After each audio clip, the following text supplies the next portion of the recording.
Comment créer et utiliser ses propres rituels, enregistrement numéro 5. Alors, on a vu des exemples hier.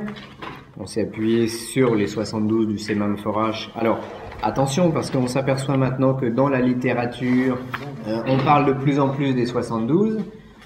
Parce que faut bien parler de quelque chose, faut bien faire de la nouveauté. Alors, attention. Attention, dès l'instant où il n'y a pas de rituel derrière, on peut pourquoi pas utiliser une nomenclature en 72 étapes pour expliquer des choses. Mais après, avec toutes les réserves qu'on a vues hier sur les techniques de Kabbale. Alors, aujourd'hui, comment créer vos rituels personnels?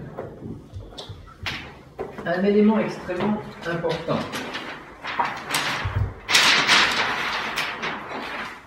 Que nous retrouverons dans tout phénomène rituel, magique, ésotérique ou religieux. C'est le fonctionnement conscient et inconscient. Parce que le problème que j'ai, par exemple, je prends un rituel de neuvaine ou un rituel quelconque, j'ai un résultat. Il se passe quelque chose. Qu'est-ce qui a déclenché le résultat? Est-ce que c'est moi? Est-ce que c'est Saint-Michel? Est-ce que c'est Dieu? Non. On ne peut pas, je dirais, considérer que le résultat, comment vous dire ça? Je crois que c'est Dieu qui est venu pour m'accorder une faveur. C'est pas parce que j'ai eu la faveur que ma théorie est juste. Donc on a des problèmes, je dirais, quant à l'explication logique des rituels. Donc, la psychanalyse nous a expliqué qu'on avait un inconscient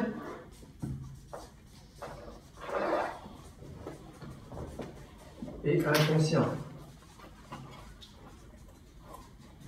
Le conscient, on est ensemble en train d'étudier les enregistrements ou en train de discuter ensemble et d'essayer de comprendre. Ça, c'est ma pensée consciente qui fonctionne.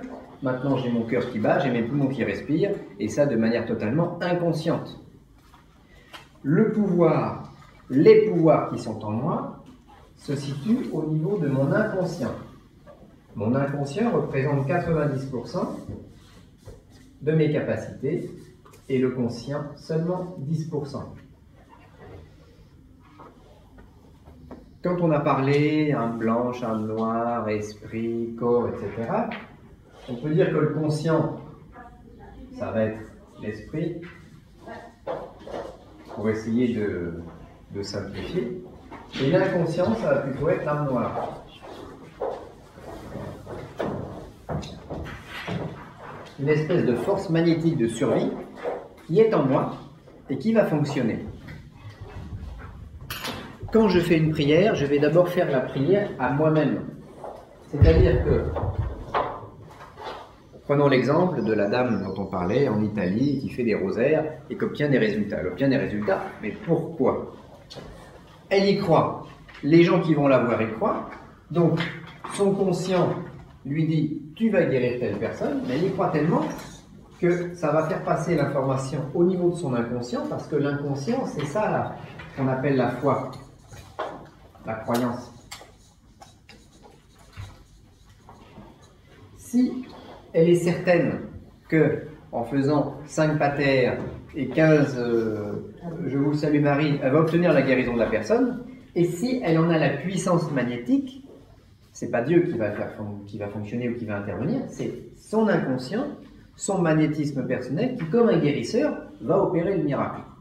Qu'elle attribue à une force extérieure, parce qu'on a toujours plus confiance dans les forces extérieures que confiance en soi-même. Mais le phénomène du pouvoir, ça va fonctionner comme ça. Donc, le principe, ça va être de muscler au maximum notre inconscient. De cette manière-là, on aura une capacité à produire des phénomènes occultes, religieux, mystiques, magiques ou autres, plus importantes. Donc plus j'ai un inconscient puissant, plus j'ai un pouvoir créateur. Alors après, cet inconscient peut bien sûr être en résonance avec l'inconscient collectif humain, ou avec des choses, des entités, des divinités, un Dieu absolu, etc., etc. Mais ça va toujours passer par cet inconscient. C'est pour ça que Jésus disait, la foi soulève les montagnes. Ah oui. C'est-à-dire que celui qui s'approche de Jésus en touchant son manteau et en étant sûr de guérir, bon, il ne s'est pas auto-guéri, mais il a au moins levé les pierres sur le chemin pour obtenir sa guérison. Il a au moins levé les barrières par sa croyance. Parce qu'on ne peut pas considérer que Jésus était un simple guérisseur, c'était une puissance spirituelle descendue sur terre. C'est pour ça qu'on dit Jésus, Christ, c'est-à-dire que dans le même être, il y avait Jésus, l'homme, et ensuite il y avait Christ, l'être, le Fils. C'est comme si Jésus était une des représentations du Fils éternel, infini et absolu. Ça veut dire quoi, Christ? Jésus était Christ, ça veut dire oint. Donc il était au loin par quelque chose. On va dire que c'est une deuxième puissance qui était dans cet homme. Donc il avait son corps, son âme, son esprit, et en plus, il était cohabité par une puissance qu'on va appeler Christ, qui est, ce Christ, c'est le Fils de Dieu, mais le Fils de Dieu dans le sens absolu. Si on considère qu'on a un Dieu éternel infini, ou au-delà de l'éternité, au-delà de l'infinité, ce Père crée un propre Fils, et ce Fils va être éternel et infini lui aussi. Donc ce Fils, on peut l'assimiler à Christ, Christos. Et une part de cet infini descend dans Jésus, et bien sûr l'illumine et lui donne toutes les capacités qu'on connaît. Donc c'est ça, Jésus plus Christ. Donc souvent dans mes textes, quand j'écris Jésus-Christ, je marque Jésus plus Christ, et non pas Jésus-Christ. Alors, on peut pas, on n'est pas Jésus, on n'est pas Dieu, on ne sommes pas de sainte femme et de saint homme, donc on fonctionne simplement nous à notre petit niveau. Mais à notre petit niveau, c'est notre inconscient qui va être je dirais qui va être la clé, qui va être la porte pour obtenir des phénomènes, pour obtenir des résultats, pour que nos rituels fonctionnent et soient efficaces. Alors, comment convaincre mon inconscient que le rituel est réel et fonctionne? Alors, une chose que j'ai remarquée, si j'essaye de fabriquer moi-même un rituel, bon, j'ai moins confiance dans ce rituel. Par contre, si je vais chercher dans les livres de Laurent Bernard le rituel que lui, il a écrit, je dirais, c'est mieux parce que je ne suis pas responsable, donc et comme lui, il l'a écrit, et ben, automatiquement, ça va mieux fonctionner. Donc les rituels fabriqués par les autres fonctionnent mieux que ceux que je fabrique moi-même, uniquement à cause de ma croyance ou de mon manque de confiance. C'est pour ça que les vieux grimoires de sorcellerie sont très recherchés, parce qu'il y a des rituels incompréhensibles dedans. Comme on disait hier, des recettes de cuisine en latin. Donc quand on ne comprend pas, on croit que c'est une invocation, on le fait, et on obtient le résultat escompté. Parce qu'on y croit et on tremble de peur à l'invocation des démons tomates, laitue, petits pois, etc. Alors si vous lisez voilà, les recettes de cuisine du grand Albert, du petit Albert, c'est des choses comme ça. Petit Albert et grand Albert, c'est dégueulasse. Il y a des crapauds, il y a des recettes immondes. C'est vraiment des recettes immondes. Si on arrive à le faire, oui. Et si on y croit, ça fonctionne. Il y a un rituel très ténébreux, le rituel de l'invisibilité, on en a déjà parlé. Ça consiste à attraper un chat. Parce qu'on sait que dans le chat, il y a un os, écoutez-moi bien, dans le chat, il y a un os qui est un os d'invisibilité. Mais le problème, c'est qu'on ne sait pas lequel. Et voilà. Alors, on va chercher un chat, on fait un rituel, on invoque un certain nombre de démons, de Belzébuth, etc., qui n'existent que dans l'imagination du sorcier. Alors, les invocations sont faites dans un mauvais latin de cuisine, parce que bon, celui qui a conçu le rituel n'était pas forcément un érudit. Et puis, ça consiste à faire bouillir le chat vivant dans une grosse marmite pendant des heures et des heures jusqu'à obtenir une espèce de soupe, de bulle. Voilà. Ensuite, le sorcier possède un miroir. Il faut faire ça, bien sûr, la nuit de la pleine lune. Il a un miroir et il se regarde. Déjà, le rituel a duré 2 ou 3 heures. Et il se regarde et il va chercher dans la marmite un os. il le met dans sa bouche. Pour voir si c'est l'os qui permet l'invisibilité. Et non, il se voit toujours dans le miroir. Il crache son os, il va en chercher un autre. Et il le met dans la bouche. Alors, il faut savoir que dans le chat, il y a je ne sais pas combien de dizaines et de dizaines d'os. Il y en a beaucoup. Comme les lapins. Comme les lapins.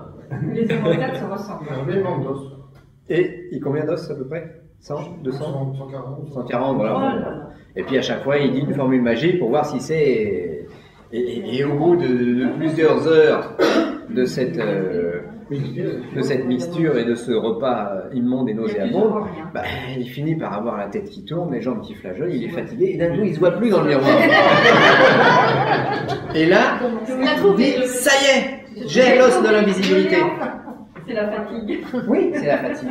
Mais il a réussi. Ah oui. Après, il sait que quand il va avoir besoin d'échapper à la police, Il il va mettre l'os dans sa bouche, il va prononcer la formule magique, et là, on ne le verra plus. Oui, c'est fort. Il en est tellement convaincu qu'il crée une sorte d'auto-hypnose personnelle, et s'il est suffisamment puissant magnétiquement, ce phénomène, il en est tellement convaincu qu'il le transmet à l'inconscient des policiers qui le poursuivent, et qui vont vraiment ne plus le voir, ou le voir moins bien. Ah oui. Ou bien. Vous savez, des fois, on a un objet, on a nos lunettes par exemple, et puis on les cherche, on cherche nos lunettes. On se dit, mais où est-ce qu'elles sont? Je les vois pas. Elles sont bien sûr autour de notre cou ou dans notre poche. On les cherche partout, on les voit plus. On les a aux yeux, carrément. Voilà. C'est exactement la même chose. L'inconscient va occulter tout simplement le personnage du sorcier qui vient de le faire un larcin, et puis les gendarmes ne le trouvent plus. Et c'est un rituel qui fonctionne dans certaines conditions, bien sûr. Mais c'est un rituel qui repose uniquement sur la croyance aveugle du sorcier dans ses formules magiques. Donc oui, ça c'est un rituel. Alors oui, des rituels, on peut en inventer, on peut en créer, on peut les multiplier. Donc, le principe, c'est que la foi déplace les montagnes. Alors, le rituel que vous allez créer ou que vous allez utiliser sera d'autant plus efficace qu'il est répété.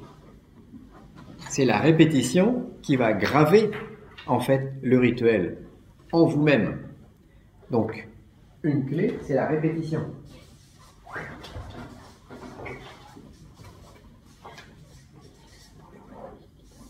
Donc, plutôt que de changer de rituel à chaque fois, parce qu'on se dit, bah, celui-là il ne marche pas, j'en essaie un autre, celui-là il ne marche pas, j'en essaie un autre, vaut mieux utiliser la même arme à chaque fois. Hein, c'est comme un guerrier qui, tantôt, il essaye de lancer le javelot sur la cible. Bon, il rate la cible, il dit, bon, moi je fais autre chose, j'essaie le couteau de lancer. Il lance le couteau sur la cible, il la rate. Évidemment, il n'a pas d'entraînement. Alors il dit, je vais essayer autre chose. Maintenant, je vais prendre la fourche de guerre. Ah, ça marche pas non plus. Alors il la pose, il essaye l'épée. Ça ne fonctionne pas, il essaye un arc et une flèche. Évidemment, comme il n'a pas d'entraînement, il rate la cible. Et après, il essaye encore autre chose. Non, ce qu'il faut faire, c'est utiliser un rituel, et c'est la répétition de ce rituel qui va en faire la force. Parce que vous allez graver ce rituel en vous-même, dans votre conscient. Automatiquement, de par la répétition, vous allez graver le rituel dans votre inconscient, parce que l'inconscient fonctionne bêtement avec la répétition des choses. En le lisant et en répétant. En le lisant et en le faisant. Hein, par exemple, nous, notre rituel d'exorcisme, on ne l'a pas changé depuis 10 ou 15 ans, parce qu'il fonctionne. Plus ou moins, mais il fonctionne. À partir de là, on ne le change pas, parce que si on le change, mon inconscient, il va se dire, bah oui, mais attends, comme tu as changé ça, là, je ne sais plus où j'en suis. Quand on commence le rituel, on commence toujours par le psaume 2 et l'évangile de Saint Jean en latin. On l'a mis comme ça pour certaines raisons, mais je pourrais peut-être l'améliorer. En disant du psaume 2, on pourrait peut-être réciter un autre psaume. Oui, mais comme mon inconscient est tellement imbibé de ce psaume 2 et de cet évangile de Saint Jean en tant qu'ouverture du rituel, ça mobilise toutes mes forces inconscientes pour la suite. Donc c'est une espèce de routine informatique qui fait qu'on commence par ça. Que ce soit juste ou non, qu'on puisse l'améliorer ou non. Alors, premièrement, je grave le rituel dans mon conscient, dans mon mental. Ça grave également le système dans mon inconscient. Et en gravant ce système-là par la répétition dans mon inconscient, je vais graver également dans l'inconscient collectif. D'où l'intérêt de reprendre des textes, dans certains cas, qui existent déjà. La messe, par exemple, a tellement été répétée, qu'elle est gravée dans l'inconscient collectif comme un rituel authentique. Alors qu'il y ait des erreurs dans ce rituel de messe ou pas, peu importe, il est gravé comme ça. Quand vous avez les musulmans qui vont à la Mecque et qui tournent autour de la fameuse pierre, non, c'est un cristal, ils chargent un cristal en tournant autour. Ben, même si on pouvait améliorer le système, comme ils le font depuis des siècles, c'est le cœur de l'égrégore musulman qui est là. Donc c'est le cœur de la force. Et je suis sûr qu'il y en a certains qui l'utilisent. Ils font. Le principe d'une religion, c'est quoi? C'est on fait charger notre égrégore par des fidèles, et nous, en tant que prêtres, en tant qu'imam, en tant que lama, en tant que rabbin, on prend l'énergie pour l'utiliser. Donc il y en a qui servent de pile, et puis il y en a qui se servent dans le tiroir caisse énergétique. Et en général, ça fonctionne très bien. C'est pour ça que... Et le grand Manitou des religions, c'est celui qui est à l'origine de la religion, qui est à la pointe, et qui, lui, peut se nourrir tant que dure la religion. Ils m'ont compris. Ils Voilà. m'ont compris, je vous ai compris. Voilà. Il est mort celui-là. Grand Charles, il a bien dit, il avait compris lui aussi. Ah bah, c'est sûr que quand on vote, c'est la même chose. On charge la personne un peu pour qui on vote, Et ben, etc. C'est pas des égrégores religieux, c'est des égrégores politiques. c'est exactement ce que Laurent a dit. C'est tellement évident. Et c'est évident. Et tout fonctionne. Ah oui. Enfin, évident, la réponse de... Voilà. Et tout fonctionne sur le même principe énergétique. Pour ceux qui sont prêtres, quand vous avez tous les catholiques romains qui célèbrent la messe le dimanche entre 10h et 11h ou 11h et midi, si vous faites votre messe en même temps, vous vous calez sur l'égrégore et à ce moment-là, vous héritez d'une force supplémentaire. Si on voulait faire de la magie égrégorique, entre guillemets, on utiliserait à ce moment-là non plus la messe vieille catholique, mais la messe catholique moderne, de manière à se caler sur leur égrégore. Ce serait moins spirituel, ce serait plus une utilisation énergétique de la chose. Quand les Juifs célèbrent, je sais pas, la fête de Kippour ou le Grand Pardon, etc., à ce moment-là, il y en a certains qui vont se caler sur cette énergie de manière à faire une sorte de détournement énergétique. Donc, il y a des égrégores qui se créent dans un instant, comme on parlait du match de football hier soir. Quand il y a un match de foot, et quand tous les Français sont derrière leur poste de télé en train de dire « Vas-y, Zidane », l'égrégore de Zidane, on peut l'utiliser. Pas dans les systèmes spirituels et religieux, mais plutôt dans les systèmes de sorcellerie. Parce que là, c'est une énergie qui est émotionnelle, qui est totalement incanalisée, mais je suis certain que vous avez des gens qui travaillent pour les hommes politiques, pour tout un tas de choses, qui pompent allègrement dans ces égrégores éphémères, de manière à en détourner une part pour l'envoyer dans une direction. Ça déséquilibre alors? Ça déséquilibre pas grand-chose parce que il risque pas grand-chose. Du fait que c'est un égrégore instinctif collectif. C'est pas un égrégore construit. Si vous essayez de rentrer vous dans l'égrégore rabbinique, à ce moment-là, oui, il y a un phénomène de rejet qui tend à vous repousser parce que vous n'êtes pas rabbin. Parce que l'égrégore est construit comme ça depuis des millénaires, depuis des centaines d'années, ça fonctionne. Par contre, un égrégore éphémère ponctuel, c'est plus une utilisation à caractère magique. Alors, le danger, c'est de s'identifier à Zidane et puis de ne plus arriver à faire machine arrière.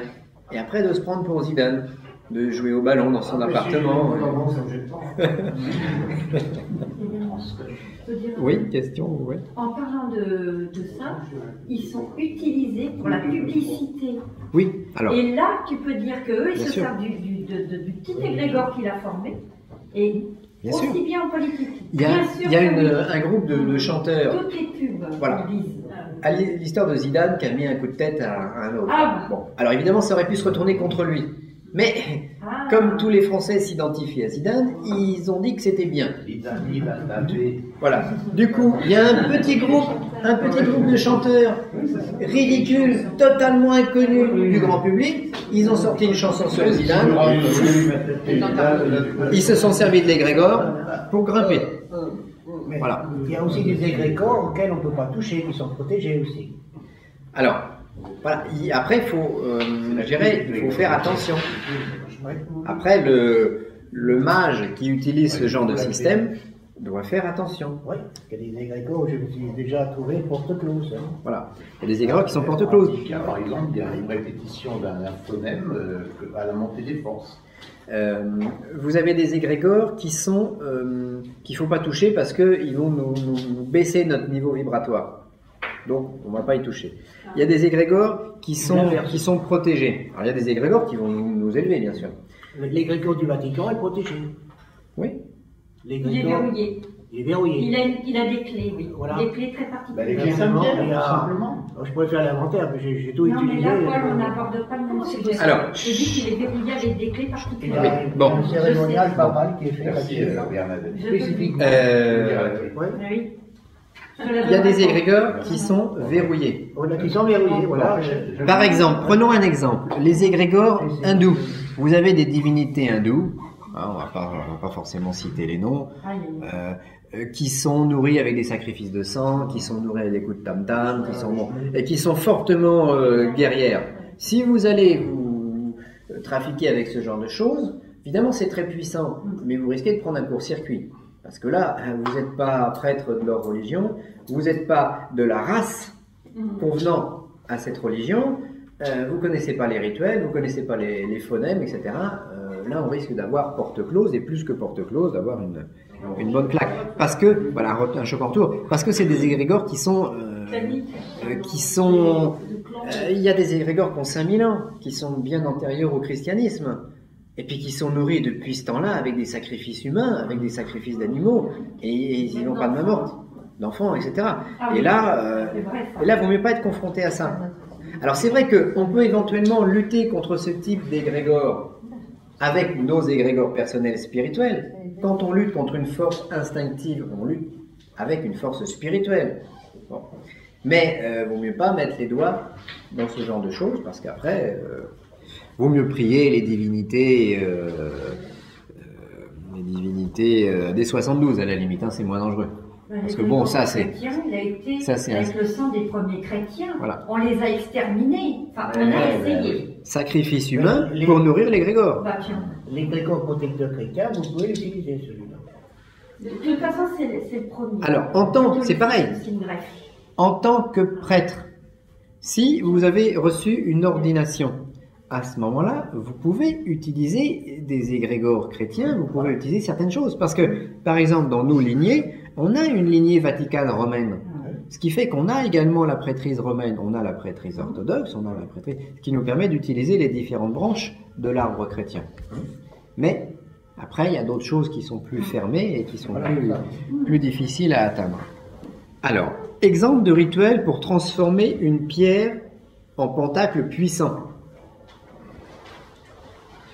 Alors, c'est un conglomérat entre Papus et Roger de la Forest.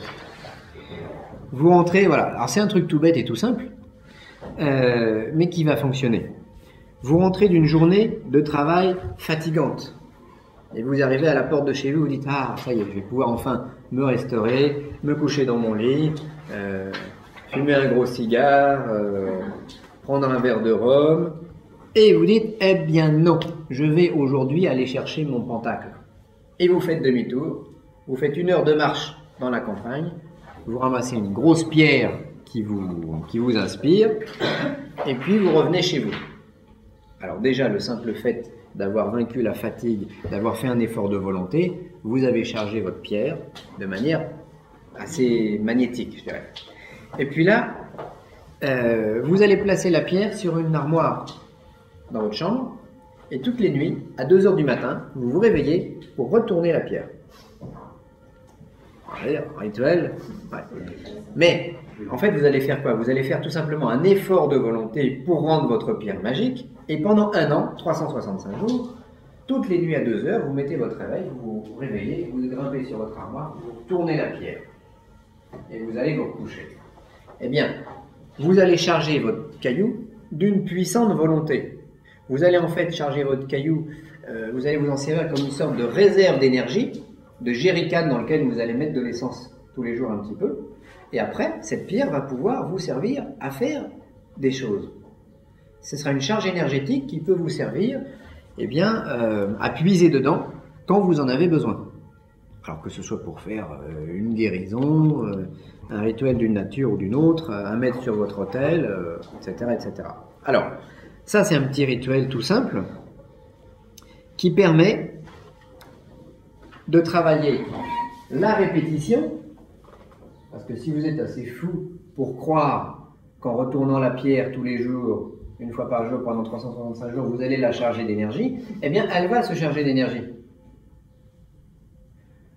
Donc vous travaillez votre conscient qui vous oblige à faire quelque chose, vous travaillez automatiquement votre inconscient parce qu'à force de répétition, votre inconscient va y croire, et puis éventuellement vous allez laisser une trace dans l'inconscient collectif. Donc après, quand vous allez prendre votre pierre avec la certitude que en la mettant dans la main de quelqu'un, vous allez obtenir un effet particulier, vous avez des chances, si la personne est sensible, d'obtenir l'effet désiré.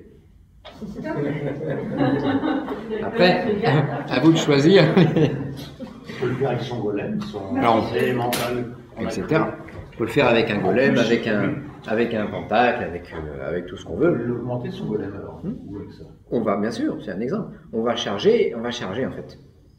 Bon, de par la volonté. Alors, maintenant,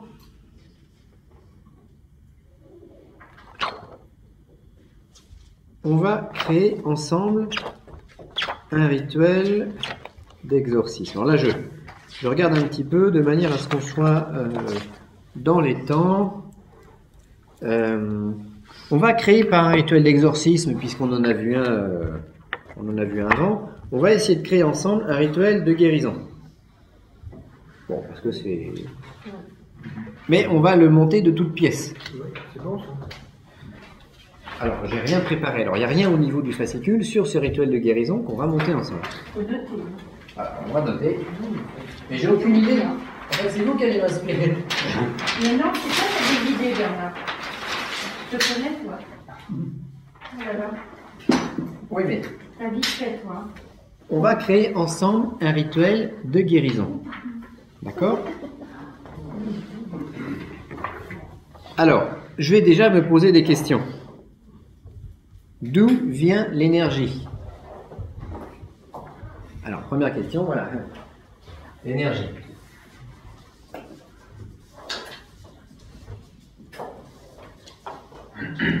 Alors, qu'en pensez-vous?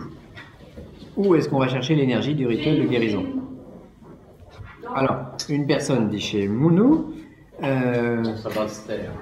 Dans la pierre qu'on vient de charger. dans la pierre qu'on vient de charger, dans la pierre qu'on vient de charger, par exemple, Dans les arbres, entraînement respiratoire, à ce moment-là, on va chercher l'énergie en nous.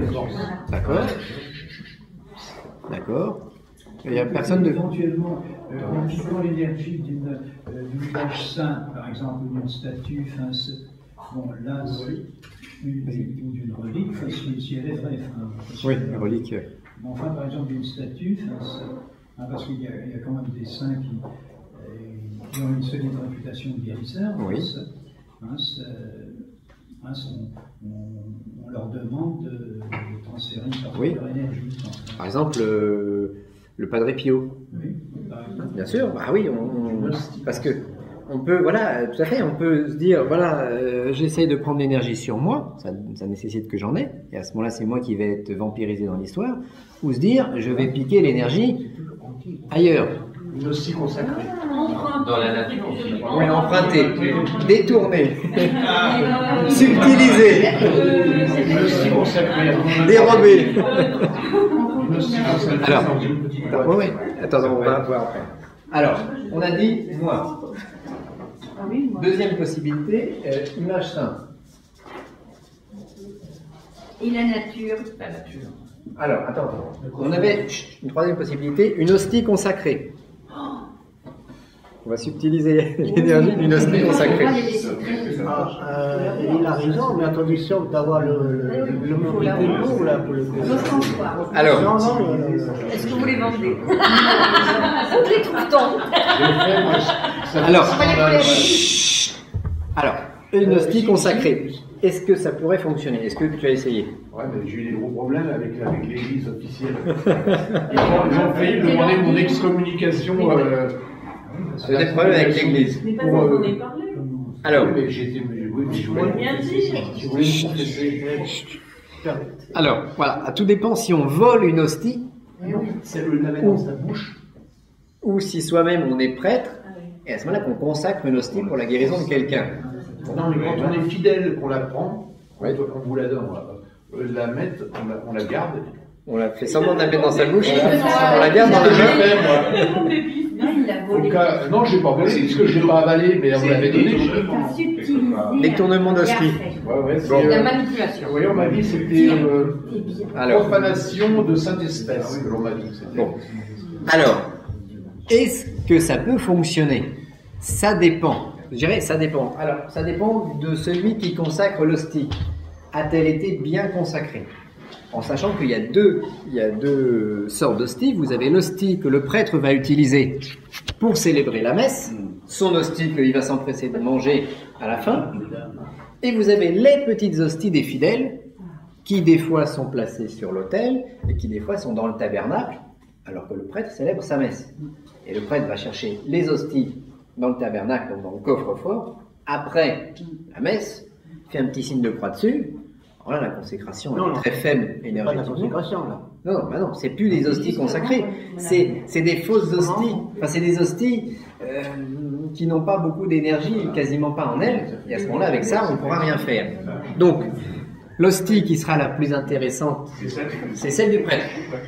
Et comme le prêtre le sait, c'est pour ça qu'il se sert en premier. Il la casse, il la mange, il la met dans le calice. Attention, il peut mettre deux grandes hosties dans la patène. C'est ce que je fais, moi j'en ai une sur moi, et puis vous gardez après l'autre. Bien sûr, C'est comme bien ça sûr. que je fais.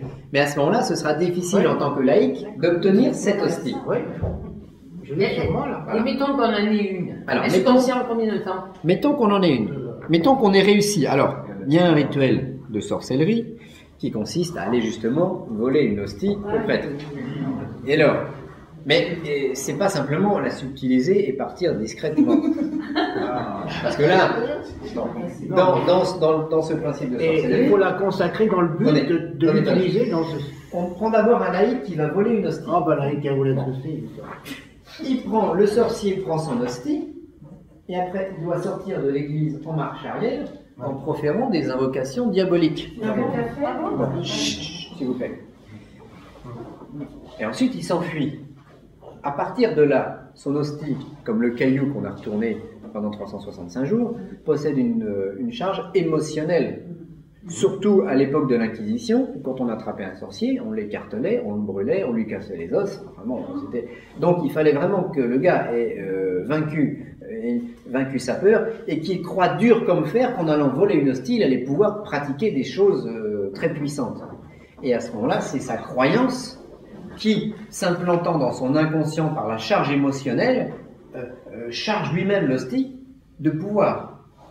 Et comme il y croit, ça fonctionne. Donc ça, c'est l'hostie dérobée à un prêtre. Donc, je dirais réponse mitigée. Si on y croit, ça fonctionne. Si on n'y croit pas, ça marche très Attendez, faiblement. là on est dans le cadre d'un rituel de guérison. Donc la juste intention qu'on a, c'est de guérir quelqu'un. Voilà. Je pense que l'énergie est différente. Un sorcier peut vouloir guérir sa mère malade et faire le rituel dans ce sens. Bon. Mais là, voilà, on est dans un système un peu limite, mais qui peut avoir un pouvoir. Dans quelque chose de beaucoup plus, je dirais, beaucoup plus spirituel et plus efficace, c'est le prêtre qui va lui-même consacrer une hostie dans le but de la porter à un malade pour obtenir sa guérison et pratiquer le rituel de guérison des malades qui a été en vigueur pendant 1000 ans dans l'Église catholique classique. Bon. Et à ce moment-là, on rentre dans le cadre d'un égrégore. Donc oui, on utilise une hostie, mais à ce moment-là, c'est une charge égrégorique qui va être utilisée. Et pas simplement la valeur de l'hostie. Donc on peut, dans le cas d'une hostie, image sainte, je dirais hostie, on va dire hostie égrégore. Hein. Et dans ce cas-là, il faut mieux être prêt. Alors, est-ce qu'on peut aller prendre l'énergie encore à d'autres endroits pour notre rituel de guérison? Les lieux, pourquoi pas? Oui. Oui. À ce moment-là, on emmène la personne malade sur un ancien lieu de culte, sur un lieu tellurique, sur un lieu, voilà, un lieu de guérison. À ce moment-là, c'est encore mieux. Comment? Dans le cosmos. Dans le cosmos, voilà. Mais si on prend une fusée pour aller dans le cosmos, ça va coûter plus cher. Donc à ce moment-là, c'est une énergie, on va dire, c'est presque, si on prend l'énergie dans le cosmos, c'est presque moi qui aspire l'énergie pour obtenir le phénomène de guérison. Donc on retombe presque sur la personne. Et la période? Alors on peut travailler dans une période favorable où il y a plus d'énergie. On va dire, mettons le 21 juin.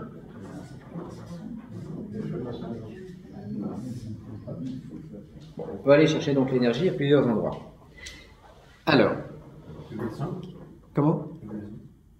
Le blason, c'est mon énergie personnelle, c'est moi. Donc je pompe sur moi en fait. Alors voilà, ou je pompe sur moi, ou je pompe ailleurs. De toute façon, il n'y a que deux solutions. Deuxième question, quel est le but? Alors, la guérison.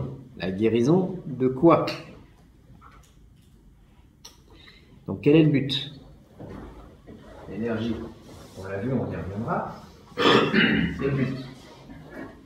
Mais guérir, est-ce que c'est obtenir un pouvoir de guérison global? Est-ce que c'est obtenir la guérison pour une personne donnée, hein? C'est mieux que ce soit pour une personne donnée dans le cadre de notre rituel.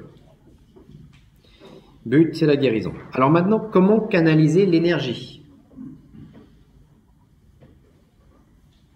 Par la respiration. Alors la canalisation de l'énergie, c'est-à-dire que la respiration, ça va nous donner l'énergie. Donc maintenant, on considère que l'énergie, on l'a. On reviendra sur le rituel plus tard. L'énergie, on sait sur quoi on va pomper. Sur moi, sur les images saintes, sur l'égrégore, sur l'hostie, sur le lieu, sur le 21 juin. Bon. On a notre but, c'est la guérison. Et maintenant, comment on va canaliser l'énergie qu'on a prise d'un côté pour le mettre sur la personne qui est malade?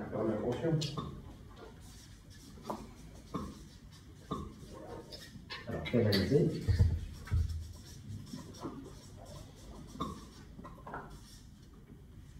Alors, par l'inconscient. Par les mains aussi. Comment? Par les mains. Par l'esprit intégral. Voilà. Par Dans l'esprit intégral.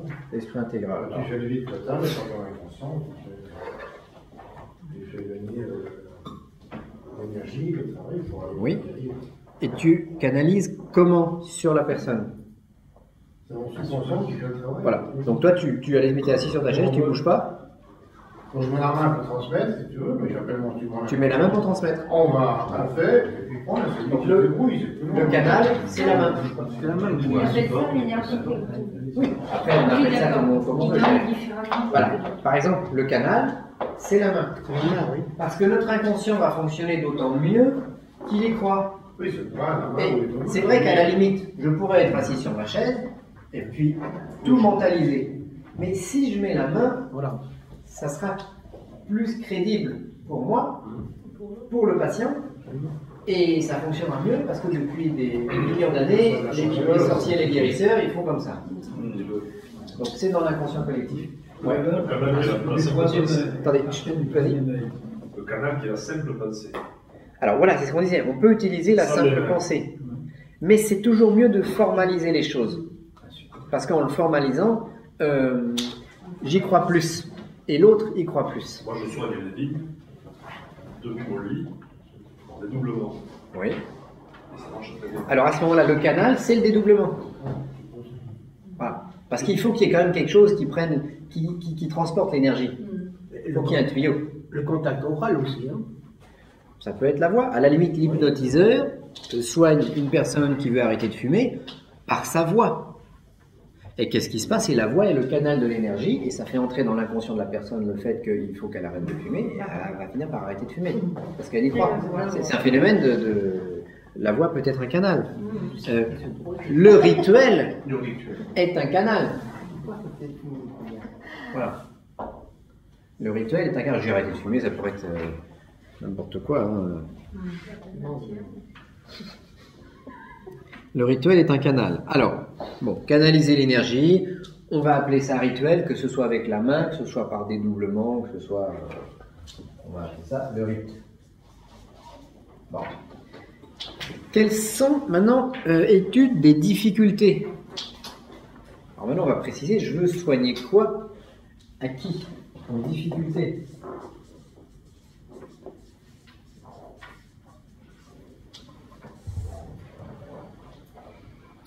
Alors, qu'est-ce que je veux faire de manière précise? Est-ce que je veux soigner mes vignes? Est-ce que je veux soigner mes semblables? Est-ce que je veux soigner le cancer? Est-ce que je veux soigner des maladies incurables? Ou est-ce que je veux simplement soigner un rhume? Soigner la bêtise humaine, ça sera très difficile.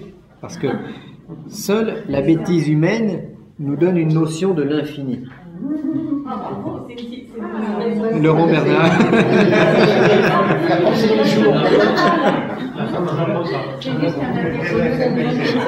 C'est juste un petit bout de Bernard. Wi-Fi. On a la Wi-Fi aussi. Alors, étude des difficultés. Quels sont les obstacles que je vais rencontrer? Parce que c'est ça. Sinon, je vais droit au mur, là. Il faut que la personne soit d'accord qu'on la soigne aussi. Il y en a qui peuvent aussi soigner. Voilà, déjà qu'elle soit d'accord. Déjà que sa maladie ne lui soit pas utile. Voilà. Dans le sens négatif du terme. Parce qu'il y a des gens, ils sont malades, ils sont très contents d'être malades parce que comme ça on s'occupe d'eux. On est tout le temps, on est tout le temps leurs petits soins. Alors souvent j'ai mal au dos, qui nécessite des massages, par exemple. Bon, et donc j'ai tout le temps mal au dos parce que j'ai tout simplement j'ai simplement envie qu'on s'occupe de moi. Voilà. Donc, est-ce que ma maladie n'est pas utile et n'est pas déclenchée par moi-même et entretenue par mon propre inconscient? Parce que quand on est malade, on s'occupe de nous, on ne travaille pas, on a tout le monde qui demande de nos nouvelles, on peut s'entretenir dans cette espèce d'état végétatif. Et j'avais lu dans une revue une histoire comme ça, une jeune personne qui s'était aperçue qu'elle aimait être malade parce que tous ses amis prenaient de ses nouvelles. Et à ce moment-là, elle avait dit à ses amis, écoutez, quand je suis malade, vous ne me téléphonez pas, vous me laissez dans mon coin, je veux être toute seule. Et à partir de là, ses amis ont fait ça, et comme elle s'est retrouvée toute seule, elle était beaucoup moins malade. Parce qu'elle avait réussi à communiquer, à comprendre ce qui se passait, et à communiquer à son inconscient le message qui disait, voilà, tu vois, quand tu es malade, tout le monde te rejette. Donc il ne faut pas être malade.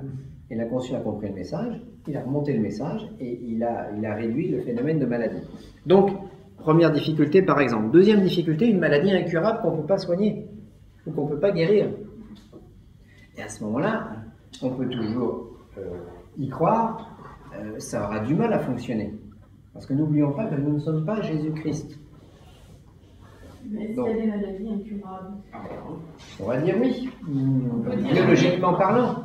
Après, spirituellement parlant, on va avoir une réponse plus nuancée, mais la médecine nous dit qu'il y a certaines maladies qu'on ne guérit pas. Oui, la médecine. Voilà. Après, ça peut être... Mais je ne suis pas Superman. Oui, bien sûr. Voilà. Donc après, si je prends si je veux guérir comme certains, le sida, les cancers, l'hépatite C, c'est Bernadette Dano, etc. Voilà, c'est plutôt le travail de Bernadette Delo. On en a deux. Oui, mais on n'a pas celle de l'eau. Donc, voilà. Donc, étude des difficultés. Il ne faut pas non plus avoir les yeux plus gros que le ventre. Donc, voilà, bien étudier si c'est possible. Hein. Parce que le problème que je vais avoir, c'est que est-ce que l'énergie que je vais développer et canaliser est suffisante pour obtenir la guérison? Et pas prendre le contre-coup d'un maladie de l'autre. Oui, par exemple, pas se trouver malade à la place du patient. Dégage un dos, tu te pèses dessus, si tu ne te protèges pas, tu ne te relèves pas, puis l'autre il se relève. Voilà. C'est toi qui es penché. C'est déjà un transfert d'énergie parce que qu'est-ce qui va se passer quand on va vouloir guérir la personne? Il ne faut pas qu'on la guérisse et qu'on tombe malade à sa place. Voilà. Et ça, c'est fréquent. Donc, il s'agit quand même d'être bien préparé. Donc, étude des difficultés. Alors, après, préparation personnelle.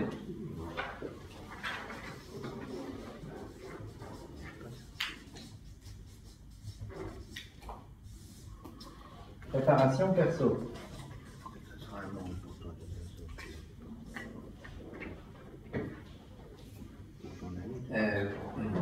Par exemple, si vous voulez momifier un beefsteak, c'est simple, même si vous n'êtes pas magnétiseur, vous prenez un beefsteak, vous le mettez dans une assiette, là vous mettez un beefsteak témoin à côté, et puis vous magnétisez, vous mettez les mains 10 minutes au-dessus du beefsteak. Et si vous avez un peu de magnétisme, au bout d'un certain temps, le beefsteak devient tout sec. Et l'autre beefsteak, oui. Alors faites ça avec une tranche de foie, par exemple, parce que c'est assez... L'agneau, c'est l'agneau. C'est Stéphane Weber, largement, faire croire qu'il y a du magnétisme. L'agneau, c'est l'édition, elle fait une tranche d'agneau, de mettre dessus en 2 minutes, c'est fait. D'accord, et l'agneau sèche automatiquement. Ah, c'est très léger. J'ai un bout de viande qui a 19 ans. 6 jours, à raison d'une demi-heure par jour, il est mince. Voilà, par exemple. Et après, en fait, ça déshydrate la viande, et ça devient comme un morceau de bois, ça le sèche. Bon, alors ça, même si on n'a pas beaucoup de magnétisme, on peut le faire. Par contre, si je veux guérir un cas pathologique dur, je vais avoir besoin de beaucoup plus d'énergie. Ou, on dit guérison, mais ça peut être n'importe quelle opération. Donc, comment je vais me préparer pour obtenir ce que je veux? Si c'est tout simplement un morceau de beefsteak, j'ai besoin d'aucune préparation. Par contre, si je veux obtenir des choses importantes, je vais avoir besoin d'une grande préparation. Donc, arriver à doser les choses. Alors, une des meilleures préparations personnelles, eh ben, ça va être les techniques respiratoires. Voilà. D'une nature ou d'une autre, parce qu'il y a plusieurs façons de se charger en énergie, mais d'une nature ou d'une autre, technique respiratoire. Ok, là-dessus, on est d'accord? Des questions? Alors, préparation personnelle, ça peut aussi être comme le sorcier, manger les os d'un chat à la pleine lune, se préparer par de la fatigue, par des macérations. Alors, dans certains rituels, les préparations personnelles, c'est simple, c'est des macérations, c'est-à-dire chasteté, se laver tout le temps, prier pendant 6 mois. Le rituel de Robert Angelin, qui s'appelle Abramelin le Mage, et ben c'est ça, vous avez 6 mois de préparation avant de faire le rituel. Alors vous mangez quand même, hein, mais il y a des périodes de jeûne, il y a des périodes, etc., etc. Parce que comme... Et ça doit marcher. Oui, comme il n'y a pas... comme ils n'ont pas les techniques, par exemple, de respiration, mais il faut bien remplacer par autre chose. Donc, on dépense le moins possible d'énergie de manière à la garder en soi. D'où la chasteté des moines. C'est tout simplement destiné à conserver l'énergie, à faire monter l'énergie. Par contre, il y a beaucoup de moines qui brûlent, c'est-à-dire qu'ils ont tellement envie qu'ils préfèrent devenir homosexuels que de se contenir. Et là c'était pas le but recherché. Oui, mais pourtant. Et donc, ça marche pas. Voilà. Le but, c'était de faire monter l'énergie sexuelle, de chanter tous les tantrismes, que ce soit d'une voie de restriction ou que ce soit d'une voie de surconsommation, ont le même but. De toute façon, toutes les religions fonctionnent avec la sexualité. En moins ou en plus. En trop ou en pas assez. Mais c'est une des forces, une des plus grandes forces qu'on a en nous. Dans le tantrisme de la voix sèche, on parlait que c'est une puissance. Oui. Quelle religion fonctionne avec le sexe? Toutes les religions. Le christianisme. Entre autres, les techniques, par exemple, hindou, le tantrisme hindou, qui consiste à canaliser, à faire des rituels, etc. Alors, nous, quand on prie Dieu, on a notre hostie, notre vin, et on fait une élévation, et on prie Dieu, on essaye de se mettre en état d'extase de communion. Et puis, dans certains groupes tantriques hindous, ils font l'amour en pensant à Dieu.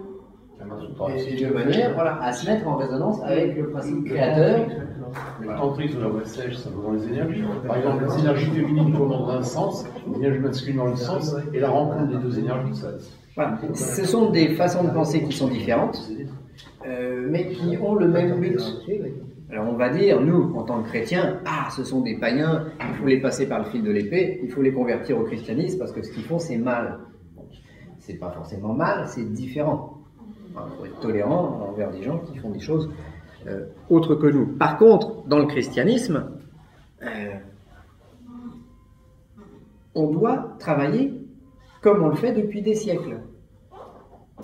C'est pour ça que les satanistes ont fait tous les rituels inversés, et puis pendant la messe, ils font des choses interdites, mais c'est interdit dans le christianisme. Donc, si on est chrétien, on ne le fait pas. Si on est hindou appartenant à une secte tantrique, on peut le faire. Mais c'est les mélanges qui sont mauvais. Alors, maintenant étudions notre rituel. Alors, où est-ce qu'on prend l'énergie? Dans l'image sainte, dans l'hostie. Alors l'hostie, je pense qu'on va la retirer parce qu'on n'est pas tous prêtres, donc on aura du mal à avoir une vraie hostie consacrée. Puis si on essaie de soudoyer un prêtre pour avoir une hostie, on n'est pas sûr que ce qu'il nous donne, ce soit une hostie vraiment consacrée. Ah oui.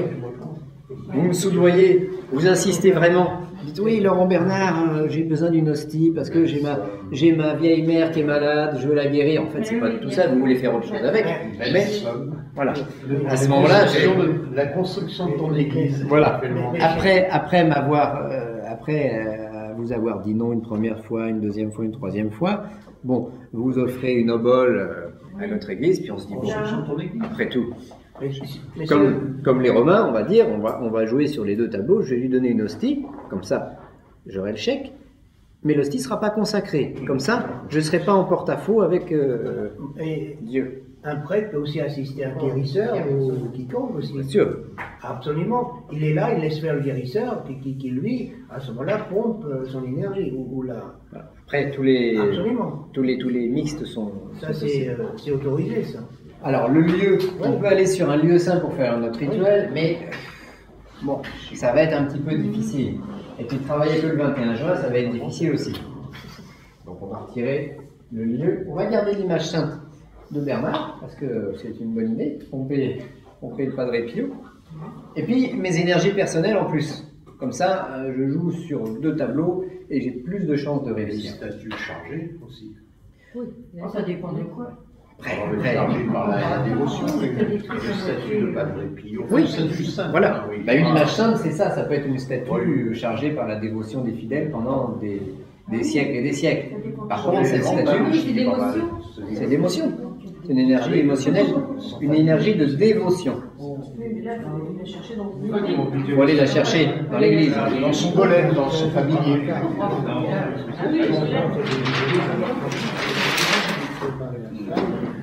Bon, maintenant, mon rituel.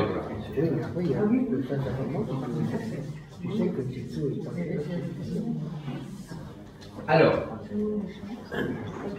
comment j'installe les choses? On va construire le rituel.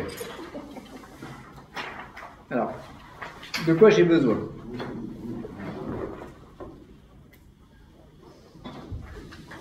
Il y a une table, hein. Voilà. C'est ce que j'attendais. Ah oui, une table. Ils donneront si tu l'as. Une table, pardon. Voilà. Après, qu'est-ce que je vais utiliser? Il faut l'orienter, la table. Les bougies. Voilà. De l'encens. Alors, on va mettre 2 bougies. Moi, je connais ça. Il faut l'orienter, la table aussi. Oui. On l'oriente par exemple au nord, la table. Parce que l'Est, c'est symbolique. Avec les églises. Bougie, encens. On peut mettre aussi notre Alors, logo, notre blason. attendez, il faut qu'on soit tous d'accord. Hein. Exactement. On prend de l'encens aussi un peu. Hein, ça fera. C'est toujours bien. Alors on met un brûle parfum avec de l'encens. Oui, je mettrais de la rose. C'est joli. Alors, on avait la photo du Padre Pio qui va nous être utile, ou la photo de Sainte Bernadette. Par exemple. Voilà. Alors, donc, Radieux. la photo ou la statue, parce que c'est vrai que ça peut être une statue, une image sainte, etc. Mais d'un saint connu pour ses guérisons. Image sainte.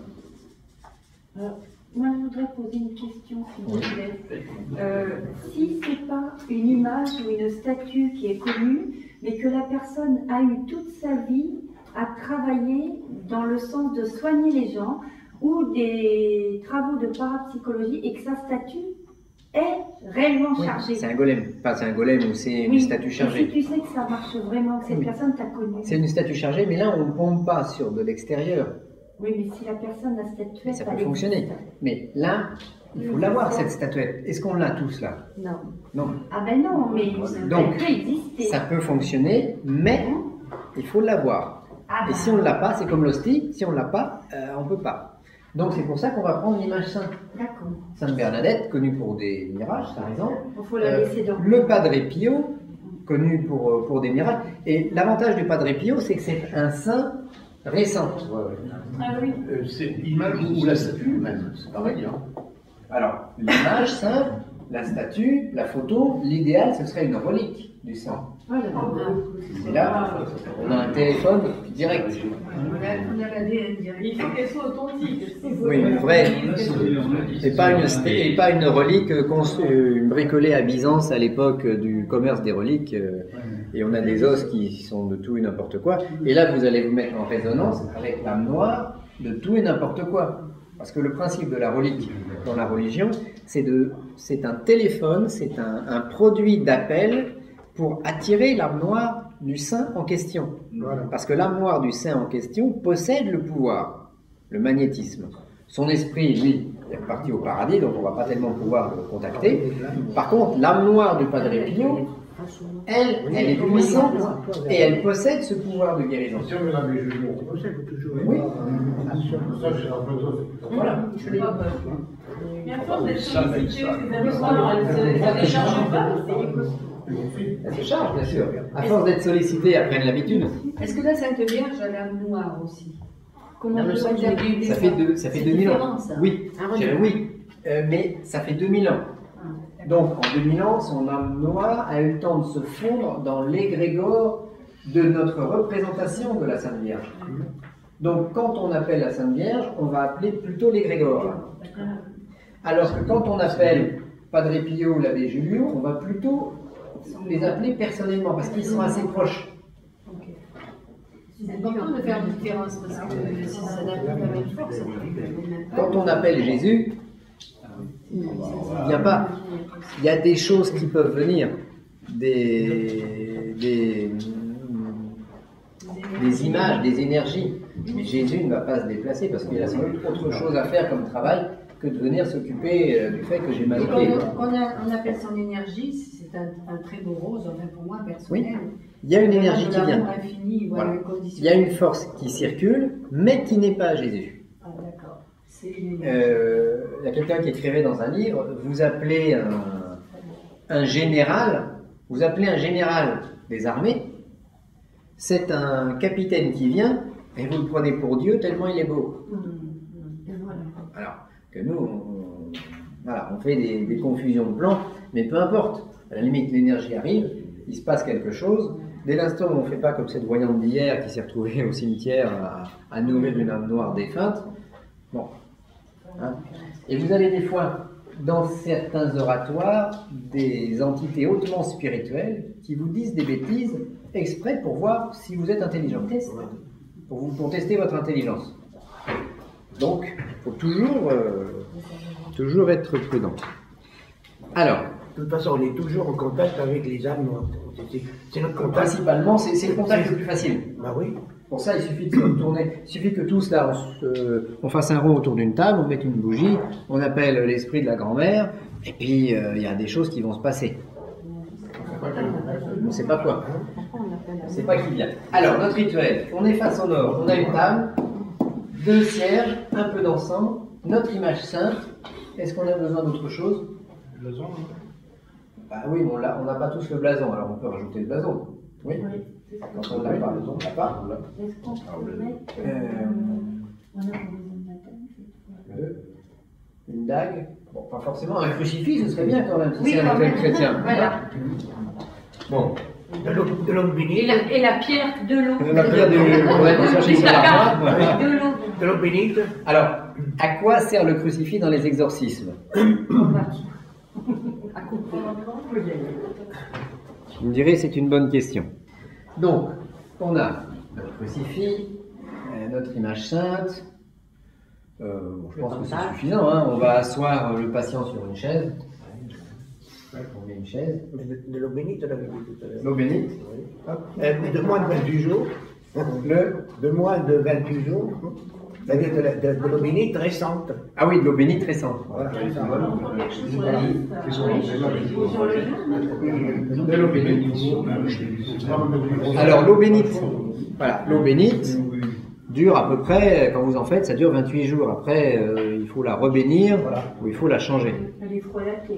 Après, la charge énergétique s'en va. C'est comme une hostie. On dit qu'une hostie qui a été consacrée reste consacrée éternellement. Oui, dans le principe, mais non dans la charge énergétique. Il y a un moment où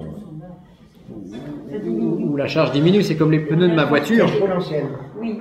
Les pneus de ma voiture, si je ne les regonfle pas régulièrement, l'air s'en va. Pour un rituel de guérison, on ne se met pas dans la pénombre, la lumière. Alors on peut se mettre dans la pénombre. Après, c'est un petit peu selon chacun. Un rituel de guérison, c'est pas forcément nécessaire d'être dans la pénombre. Mais si on préfère, oui, on peut mettre des vitraux sur les vitres extérieures de manière à être dans une espèce de lumière colorée. Ça peut être bien. La lumière colorée va mieux densifier les énergies magnétiques. C'est pour ça que les cathédrales ont des vitraux. Alors, maintenant, ouverture.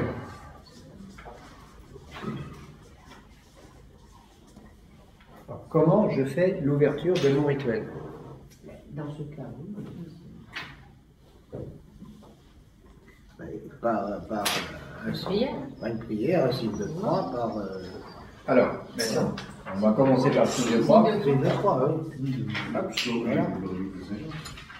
Alors, on peut utiliser le psaume de l'évangile de Saint Jean, mais on peut faire autre chose.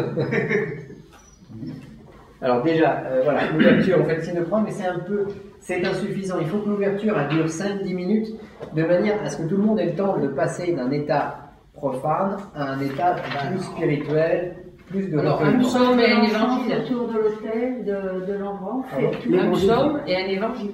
On peut lire un psaume et un évangile. On place de l'encens autour, on fait un cercle avec, enfin bon, moi je suis partie là-dedans. Après, je ne vois pas. Ah non, moi j'ai mis Vous pouvez, avec un encensoir. Non, t'as raison. Hein. On fait 3 fois, moi j'ai 3 fois. Oui, oui. Là, on peut faire un cercle. Oui. Alors là, le cercle, dit cercle magique, n'est pas forcément nécessaire, mais on peut le faire. Moi je fais comme ça. On peut faire 3 fois le tour avec de l'encens. Soit avec un encensoir, soit avec une casserole dans laquelle vous avez mis une pierre pour isoler, sur laquelle il y a un charbon et votre encens. L'ouverture, ça va être signe de croix, je veux dire le cercle. Signe de croix, cercle. Un psaume et un évangile, qui ne sont pas forcément le psaume 2 et l'évangile de Saint Jean. Est-ce qu'on peut inventer notre propre prière Oui, je pense. Moi, je pense que c'est mieux de fabriquer notre propre... Alors, si on utilise notre propre prière, ou notre propre... un rituel qu'on va totalement créer. Oui, la première fois, ce ne sera pas bon. Ce sera... il va falloir le répéter tout le temps pour lui donner de la force. Il n'y aura pas assez de vibrations. Et à ce moment-là, ce rituel va s'appuyer sur quelle énergie? Uniquement sur la tienne. Tu peux créer une prière avec la Bible. prendre une phrase par-ci et par-là et créer une prière avec la vie. Oui. Parce que la journée du saint. On peut aussi invoquer le saint aussi, qui va nous aider là. Là, on est à l'ouverture. Ah oui, alors, voilà. Maintenant, on a deux possibilités. Soit travailler d'une manière plus égrégore, avec l'égrégore chrétien, soit travailler d'une manière plus personnelle. Si on travaille de manière plus personnelle, il faut avoir un entraînement intense derrière. Ou avoir déjà du magnétisme, naturellement. Est-ce qu'on peut mettre, comment on travaille avec l'énergie Reiki, est-ce qu'on peut mettre l'énergie Reiki? Alors à ce moment-là, on est dans un rituel Reiki. Et on ne va pas appeler le Padre Pio. Si, on le met. On peut le mettre quand même. Moi, je ne suis pas trop pour les mélanges. Je ne connais pas spécifiquement le Reiki, mais je vais vous dire qu'on va essayer d'éviter de trop mélanger les choses. Si on ne met pas de symbole et qu'on demande juste l'énergie divine du Reiki, oui, ça c'est le Reiki. Voilà, c'est le Reiki. On ne met pas de symbole, donc on ne fait pas de mélange. Maintenant, voilà, s'il n'y a pas de symbole, il n'y a pas de mélange. Maintenant, si on fait un système Reiki et puis qu'on demande à l'abbé Julio de venir, l'abbé Julio va dire: qu'est-ce que c'est que ça? Ça sent pas les odeurs auxquelles j'ai l'habitude. Le maître de Reiki, on met Wushu. Il vaut mieux appeler le maître Reiki. Et pourtant, ils se mélangent et ils viennent tous. Des fois, on les voit. Après plus, c'est comme un orchestre. C'est comme un orchestre. Moins on fait de fausses notes, plus on a de chances que ça fonctionne. Donc, après, chacun fait sa petite cuisine personnelle. Il n'y a pas d'interdiction dès l'instant. C'est dans l'harmonie. Mais personnellement, je vais plutôt utiliser, mettons, un psaume et un évangile. Et puis je vais appeler par exemple l'abbé Julio ou le Padre Pio. On peut faire un essai, peut-être en faire un d'une façon. On peut faire des essais. À la limite, vous pouvez très bien. Oui, je suis tout à fait d'accord avec cette idée. Tester le rituel pour voir si vous vous y sentez bien. Parce que si à un moment de votre rituel vous commencez à vous sentir pas bien, ça va pas, bah vous l'arrêtez et puis vous reconstruisez autre chose. Est-ce qu'on peut prendre un 2 décaèdre également en face? Alors, pour amplifier. Alors, question. Est-ce qu'on peut prendre un cristal de roche pour amplifier les énergies du rituel? Plutôt qu'un dodécaèdre, dans ce type de rituel, je prendrais mieux une sphère en cristal de roche. Ou un œuf. Une sphère. Là, je prendrais une sphère. Une boule en cristal de roche. Pourquoi? Parce que ça va être plus neutre dans sa forme. Alors que le dodécaèdre sera plus signé, c'est un solide platonicien, il sera plus signé des nombres. Ou de certaines opérations plus précises. Donc un cristal de roche, évidemment. Ça peut amplifier le rituel. Par contre, c'est un cristal qui ne servira qu'à ce rituel. Parce qu'il va s'imprégner des énergies du rituel. Il va se charger. Ça va devenir une sphère de guérison petit à petit. Il faut bien le nettoyer avant, justement, le consacrer à ça. Voilà, il faut bien le nettoyer avant, l'exorciser et le consacrer à ça. Alors, dans les psaumes, qu'est-ce que je vais dire comme psaume? Quelqu'un a des psaumes là? Moi j'ai des psaumes, mais ils sont en latin. Là où il y a des guérisons. Voilà, un psaume où on nous parle de guérison. Un psaume de guérison. Non.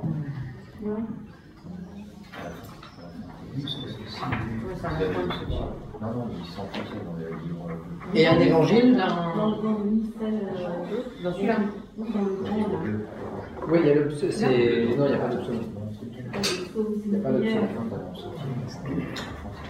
Alors, un psaume de guérison. Et puis évidemment un évangile dans lequel on parle de la guérison, de la résurrection, d'un exorcisme, d'une chose quelconque. Mais plutôt guérison, si notre rituel est de la guérison. La consigne de Zaïda. Voilà, par exemple, lève-toi et marche, etc. Où il y a plein d'exemples de guérison.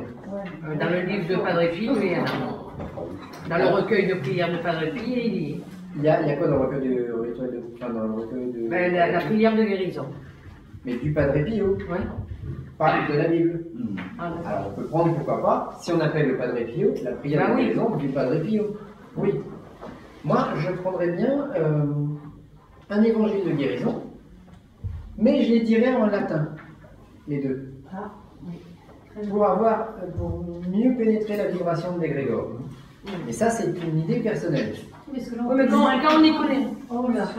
Quand on n'y connaît rien. Question, Pascal? Parce que moi, je serais en latin, je comprendrais moins. Tu peux le prononcer par la Oui, et il sera plus, ça deviendra plus un mantra. Moi, tu comprends mieux ça. Des fois, moi, tu comprends mieux. Comment savoir si on le prononce bien? C'est-à-dire que, attendez, questions les unes après les autres. Donc, à la limite, on prend un évangile et un psaume de guérison. On les lit, quand on a fait notre choix, on les lit, on sait de quoi ils parlent, mais on va se les réciter en latin. Parce que ça va nous donner une note un petit peu plus mystérieuse, un peu plus mystique. Et notre inconscient, il faut qu'il se fasse piéger dans l'histoire, il faut qu'il y croie, notre inconscient. Et le patient, il faut qu'il croie aussi. Il croira plus si vous priez en latin que si vous priez en français. Donc, on va mettre ça en latin. En latin. Autre idée pour l'ouverture? On va pas rajouter des choses, mais on peut éventuellement avoir d'autres idées. Ok. Pour l'ouverture, c'est bon. Alors après notre ouverture, mise en condition. Alors on a déjà été mis en condition par notre psaume 2. On peut se faire un petit peu de respiration rapide ou de pratique Reiki si vous avez l'habitude du Reiki, ou des techniques un petit peu personnelles mais purement énergétiques. Donc nous on va dire un petit peu de respiration.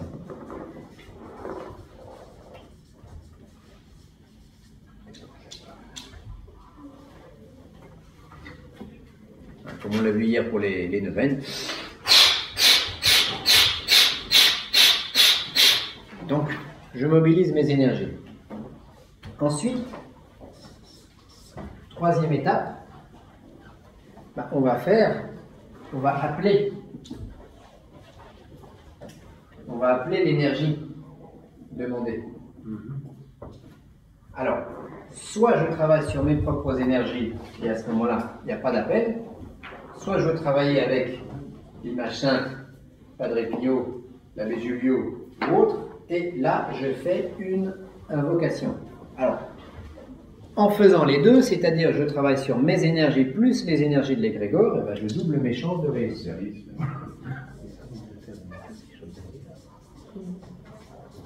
Invocation.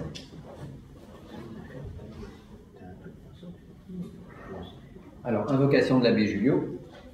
Ô toi, l'abbé Giulio, toi qui nous as précédés dans le charisme de la guérison, viens à notre aide. Toi qui vécu à tel endroit, il faut nous rappeler un peu l'historique. Toi qui vécu à tel endroit, toi qui as eu beaucoup de problèmes avec les Romains, toi qui ci, toi qui ça, etc. Toi qui as guéri Madame Dumoulin qui avait mal au ventre, toi qui as guéri telle et telle personne. Viens, sois présent. Alors, l'invocation, il faut toujours qu'elle soit assez longue, de manière à ce que l'être en question ait suffisamment de temps pour entendre. Parce que qu'est-ce qui va se passer dans une invocation?